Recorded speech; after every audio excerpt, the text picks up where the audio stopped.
participants and a lovely audience. Welcome to the annual Inter-House Debate Competition.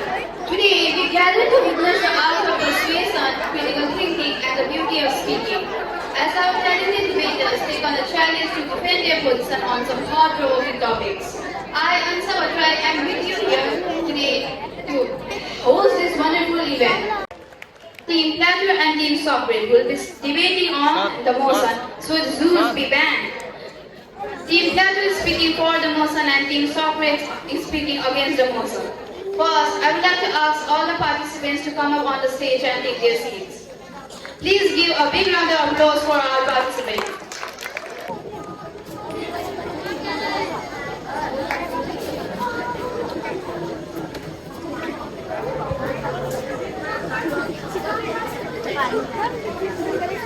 To start the debate, I would like to call R.C. Persai Class 10B from Plateau to speak for our motion.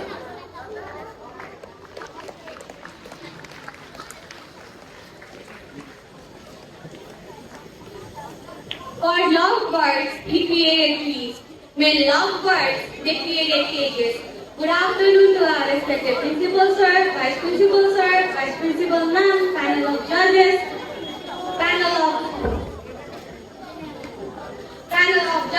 teachers, my worthy opponents, and the esteemed audience. I am Ashri Prasad from Brightland, today representing House Pato and speaking for the motion, zoos should be banned. When Karl Marx said, history repeats itself, first as a tragedy and then as a folly. If accounted to the true for mistreatment, animals have been suffering since ages. During medieval period, animals were confined in royal menageries for sole purpose of public amusement and ostentation. Today's zoo, despite modern ethical advancements, share the same rapidity and public amusement as well as profits still appear to be the topmost priority over animal well-being. So as we now view royal menageries as unethical and barbaric, shouldn't we question the continued captivity of animals in zoo also? If we condemn the cruel practices of past, shouldn't the same logic be applied to present also? Humans on one hand today are advocating for animals' rights, welfare and conservation and what else? And on the other hand, are justifying this immoral act of animal confinement. I see this as nothing more than ultimate form of hypocrisy. I wonder what time period we have reached where people find entertainment in something of innocent creatures held captive. I come up with many people claiming that animals are being preserved in zoos. Well, what kind of preservation is this? Where you exploit and abuse animals for financial gain. On February 9, 2014, in Copenhagen Zoo, one of Denmark's most renowned zoos, a young hairy giraffe named Monius was shot down to death simply because it was labeled as circus. Shockingly, the same zoo went on to kill one more elephant just a month later, despite the widespread public outrage. Do you know what the worst part is? This cruel act of killing innocent creatures has been widely normalized by zoos all over the world as mercy killing. Mercy killing, such an oxymoron it is. I mean, how come the act of killing someone be able to mercy or humanity?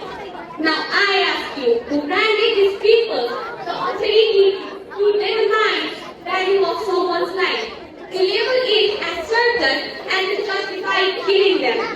Because as far as I know, no animal's life is so surplus, so expendable that it warrants being shot down. You torment, you kill, you harm, and you injure animals, and yet, in the end, celebrate that they are being preserved. Well, my friend, this is not how the principle of animal conservation works, by killing or caging animals. Respect their existence just as we do our own. Let them live and thrive in their own natural habitat, and only then the environmental harmony, which we all are talking about, will be achieved. Moving forward, the next misconception most of us have is that schools can be a good source of education. I see parents taking care of these little kids to use that so that they can learn. We want them to learn about the entire way of living of an animal by observing creatures and practicing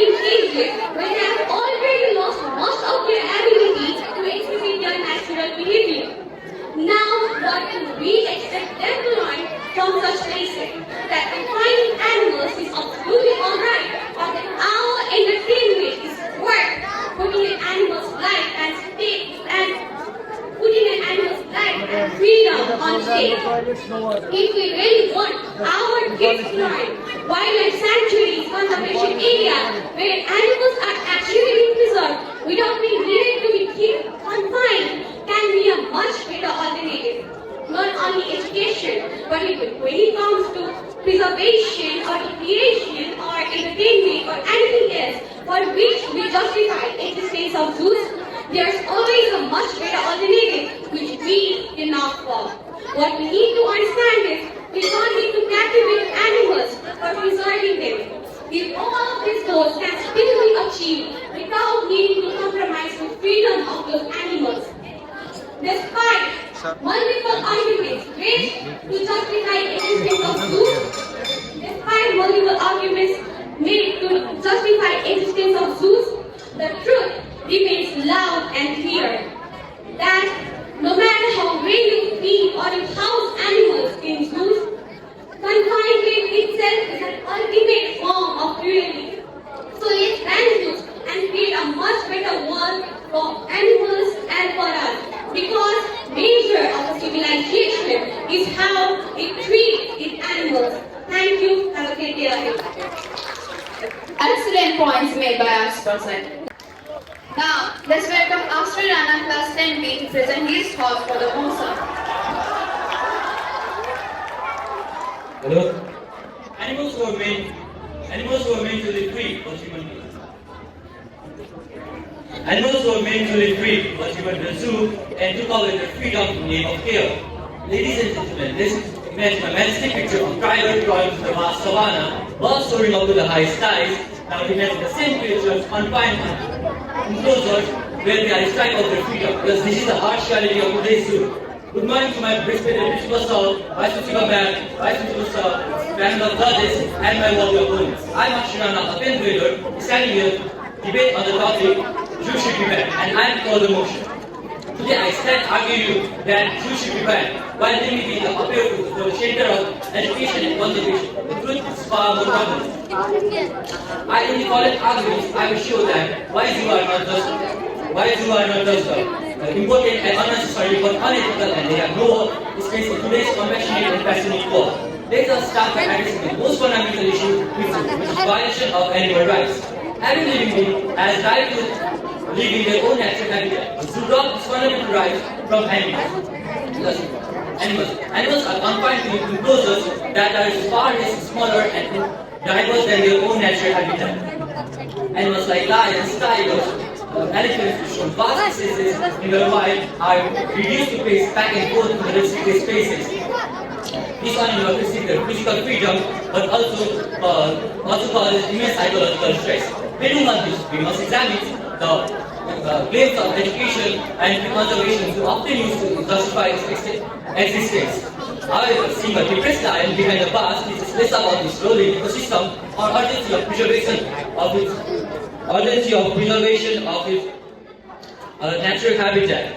Now, true conservation are seen in wild, not in artificial enclosures. Lastly, it is crucial to consider the best alternative for zoo and which allow people to educate and conserve animals without harming it. Modern technologies have found best alternatives to zoo, which are virtual realities and documentaries, which help people to educate themselves about wildlife without harming it. Wildlife sanctuaries and conservation areas, which have to conserve the animals without restricting their freedom. Now, last week I have talked about all the normal sensitive issues and dispraising or dispraising of it. But what's about life-threatening issues? How casualties happen in the zoo? So let's deep dive into it. Animal fatalities in zoo. In 2016, a Harambe incident. In 2016, a 17-year-old gorilla was killed and shot guns out because a child fell into his enclosure. This incident raised many questions in people's mind about public safety and enclosure safety. Now, elephants, number 2. Elephants, they live in a zoo. A study of New York Times 2018 has found that animals in zoo have an average lifespan which is half of their wild counterparts. Yes, this is the main drawback of our zoo. In 2021, 91 animals died, including endangered species in Pakistan and Islamabad, due to the miscarriage and neglection.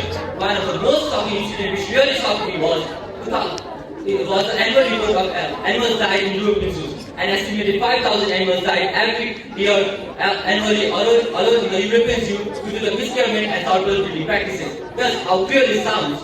Now we have talked about all the casualties happening throughout the world.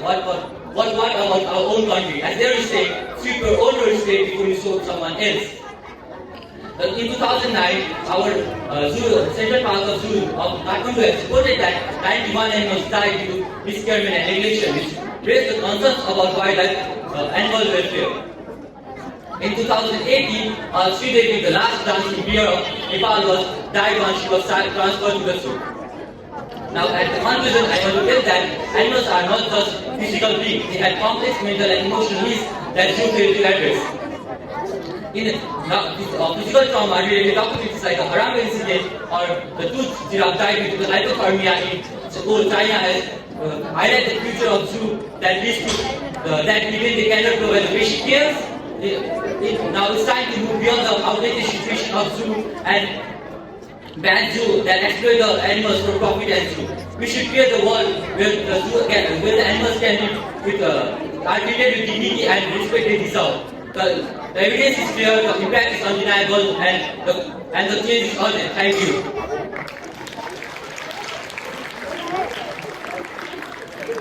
An excellent argument made by Ashrana. Please give him a big round of applause. Up next is Tulsi's race class 8B to counter the points made by her fellow opponent.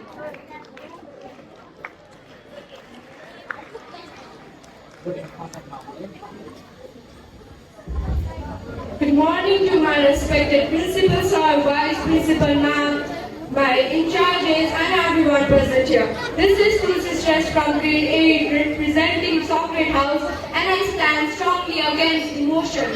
While my esteemed opponents have present their case, I intend to demonstrate why their arguments are unbalanced.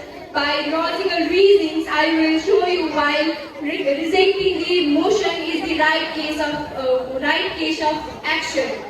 So let us delve into the heart of the debate. We firmly believe that